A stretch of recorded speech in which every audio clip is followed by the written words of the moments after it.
Assalamualaikum dan selamat sejahtera. Kami daripada kumpulan 9 ini membentangkan mengenai tajuk epistemologi.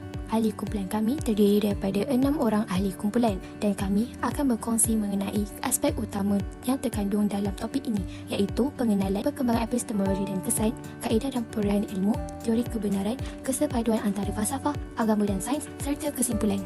Pengenalan ringkas mengenai epistemologi.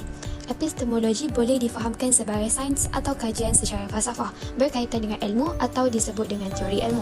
Menurut perbahasan utama falsafah dalam ungkapan kamus The Lexion Webster Dictionary, ia merupakan cabang teori falsafah yang mengkaji asal-usul, alam, kaedah dan batas pengetahuan manusia. Epistemologi ini juga melibatkan pertanyaan seperti apakah itu ilmu, bagaimanakah kita memperoleh ilmu dan apakah syarat yang membolehkan sesuatu itu dianggap sebagai ilmu yang sahih. Seterusnya ialah definisi epistemologi menurut Yunani. Episteme bermaksud ilmu, manakala logos bermaksud keterangan.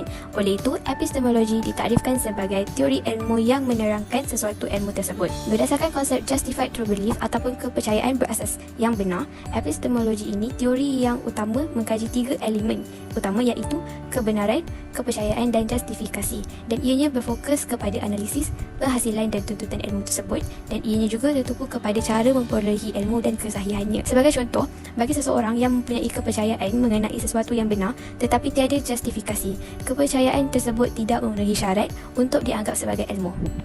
Perkembangan epistemologi dari zaman Renaissance hingga ke revolusi moden menandakan perubahan besar dalam cara manusia memperoleh pengetahuan, dari kebergantungan kepada agama dan falsafah spekulatif seperti pada zaman Renaissance dan pencerahan. Epistemologi telah berkembang menjadi satu bidang yang menekankan rasionalisme, empirisme dan kajian saintifik seperti pada zaman revolusi sains dan industri.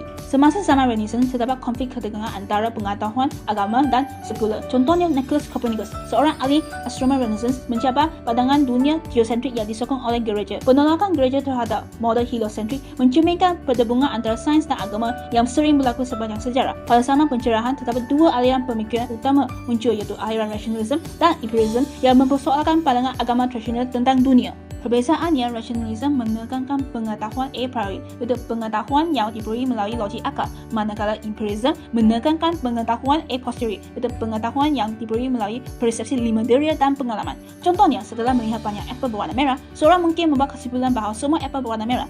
Rasionalis percaya bahawa minda manusia mengalami idea bawaan, iaitu idea yang wujud secara semula jadi dalam diri manusia, manakala empirisme mengatakan bahawa minda manusia di kala kelahiran adalah kosong dan semua pengetahuan diperoleh melalui pengalaman hidup dan pemerhatian. Asal terkena daripada ahli falsafah rasionalisme Descartes ialah cognito ergo sum, mencerminkan pencarian epistemologinya bagi mewujudkan pengetahuan melalui logik akal, manakala ahli falsafah empirisme Luke menggambarkan minda pada saat kelahiran sebagai tabula rasa dan semua pengetahuan diperoleh melalui pengalaman. Revolusi sains menandakan perubahan ketara dalam epistemologi dengan tumbuhan baru kepada kaedah empirik dan pemerhatian sistematik. Contohnya ahli falsafah seperti Robert Boyle yang merupakan seorang tokoh penting dalam mempopularkan falsafah mekanikal. Salah satu pencapaiannya adalah tentang sifat gas seperti hukum Boyle. Hal ini menunjukkan bahawa penyelidikan empirik mula mempengaruhi pemahaman teologi tentang dunia semula jadi. Akhirnya, bagi revolusi perindustrian, ia mengubah epistemologi dengan mengalih tumbang pengetahuan ke arah aplikasi praktikal dan kemajuan teknologi. Contohnya, penemuan enjin Watt, mesin tenun dan kereta api menunjukkan kuasa menerapkan prinsip saintifik untuk menyelesaikan masalah praktikal.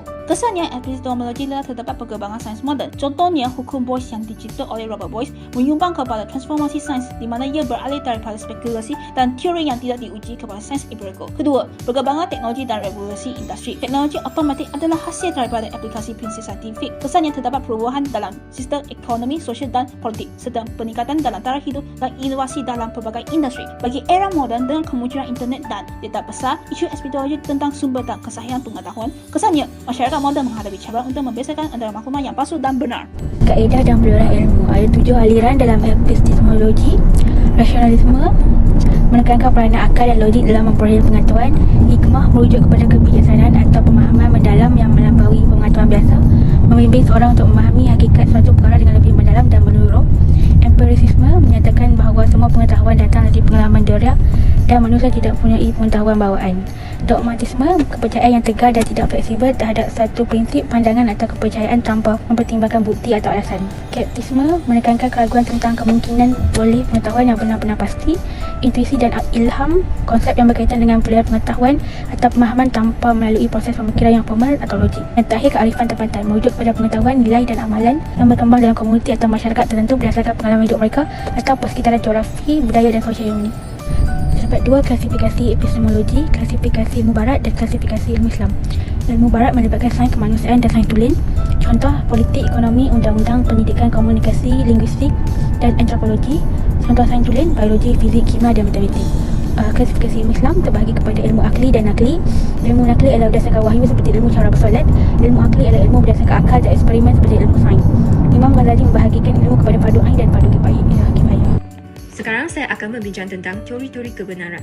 Teori kebenaran koresponden adalah kesesuaian atau sebadan antara idea tentang realiti atau fakta.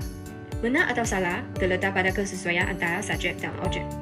Ia juga bermakna suatu pernyataan adalah benar jika isi kandungan pengetahuan bersesuaian dengan objek. Sebagai contoh, jika seorang berkata matahari terbit dari timur, fakta yang terjadi adalah matahari terbit dari timur. Pernyataan tersebut adalah benar. Terdapat 5 unsur yang perlu dipenuhi dalam teori kebenaran ini, iaitu pernyataan, kesesuaian, situasi, kenyataan dan keputusan. Selain itu, teori kebenaran koheren merupakan suatu pernyataan dianggap benar apabila ia bersifat konsisten dengan pernyataan-pernyataan sebelumnya yang dianggap benar dan lebih mirip kebenaran rasional dan idealisme subjektif. Kebenaran adalah persetujuan antara idea dengan idea sebelumnya atau keputusan dengan keputusan sebelumnya yang dianggap rasional. Teori ini juga dianggap benar jika boleh dibuktikan benar melalui uji kaji, tetapi jika sebaliknya bertentangan dengan maklumat baharu, maka teori ini akan dibatalkan. Sebagai contoh, jika seorang berkata bumi berbentuk bulat dan pernyataan ini konsisten dengan pengetahuan ilmiah yang ada, maka pernyataan tersebut adalah benar. Seterusnya, bagi teori kebenaran pragmatik pula, ia merupakan fungsi berfikir untuk menentukan kebenaran sesuatu berdasarkan keberkesanan praktikal dan kenyataan bagi memenuhi keperluan dan kepentingan. Dalam teori ini, kebenaran adalah bersifat dinamik di mana sesuatu kenyataan atau teori boleh dianggap benar jika ia dapat menghasilkan sesuatu yang konsisten dengan jangkaan teori tersebut atau dapat ditentukan melalui impak dan aplikasi yang boleh diuji secara praktikal. Kalau hasil praktikal tersebut tidak konsisten dengan jangkaan teori, maka teori tersebut boleh dianggap palsu dalam konteks pragmatik. Sebagai contoh, jika langkah-langkah mitigasi dan adaptasi yang diambil untuk mengurangkan risiko dan dambakan banjir berjaya mengurangkan kerugian dan kesan-kesan negatif banjir, maka ia boleh dikatakan benar berdasarkan teori kebenaran pragmatik. Akhir sekali, untuk teori agama dan tradisi pula, ia bukan merupakan teori kebenaran tetapi dianggap sebagai kerangka epistemologi, mana teori agama dan teori tradisi tersebut telah menyatakan bahawa sumber utama bagi menentukan kebenaran adalah akal serta berdasarkan petunjuk wahyu dan amalan adat kebiasaan. Dalam Islam, wahyu adalah sumber pengetahuan tertinggi di bawah kategori berita benar dan kandungannya khususnya Al-Quran adalah disampaikan kepada satu generasi ke generasi melalui bentuk mutawatir yang dihukum benar oleh akal. Kedua-dua teori ini telah memainkan peranan penting dalam membentukkan pandangan seseorang dan kerangka pemahaman realiti. Seterusnya, kita akan membincangkan tentang kesepaduan antara falsafah, agama dan sains dalam mencapai ilmu. Ilmu adalah teras utama yang merangkumi 3 elemen penting, iaitu falsafah, agama dan sains. Falsafah memberi kita kebijaksanaan dan kaedah untuk memahami realiti melalui pemikiran yang mendalam dan kritis. Agama menyediakan panduan moral dan spiritual dalam menjalani kehidupan serta mencari makna sebenar kewujudan. Dan yang terakhir, sains membantu kita memahami alam melalui kaedah saintifik dan bukti yang diperoleh daripada pemerhatian dan eksperimen. Gabungan ketiga elemen ini membantu kita mendapatkan ilmu yang seimbang merangkumi aspek rohani, intelektual dan praktikal. Berikut adalah contoh perbezaan antara agama dan falsafah dalam konteks ilmu. Gabungan perspektif ini memberi kita pandangan yang lebih holistik dalam memahami ilmu dan kehidupan. Berikut adalah contoh-contoh perbezaan antara ilmu sains dan falsafah. Sains memberi kesimpulan berdasarkan bukti yang yakin, manakala falsafah bersifat spekulatif tanpa kepastian mutlak. Seterusnya adalah sepaduan antara ilmu.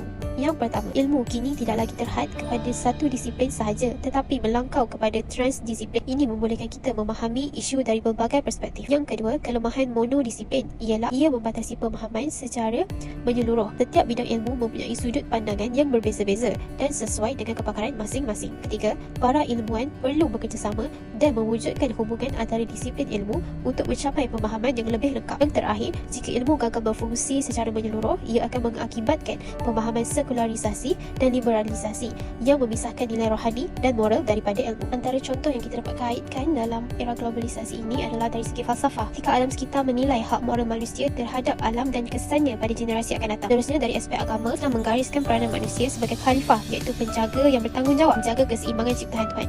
Yang terakhir dari aspek sains, menyediakan bukti impak penebangan hutan, contohnya pelepasan karbon, dan menawarkan solusi pemulihan ekosistem. Sepaduan ini menyokong pemeliharaan alam dengan asas moral, spiritual dan saintifik. Oleh itu, kesimpulan yang kami dapat melalui tajuk ini ialah epistemologi membantu kita memahami proses memperolehi ilmu dengan memastikan kebenaran dan asas yang kukuh melalui konsep justified true belief dan teori-teori utama seperti empirisme dan rasionalisme. Epistemologi ini juga memberi panduan dan menentukan tulinan dan penerimaan ilmu dalam pelbagai bidang termasuklah sains dan falsafah serta dalam kehidupan sehari. Akhir kata, kami berharap agar pengkongsian ini dapat memberikan manfaat serta menambahkan pemahaman tentang tajuk epistemologi.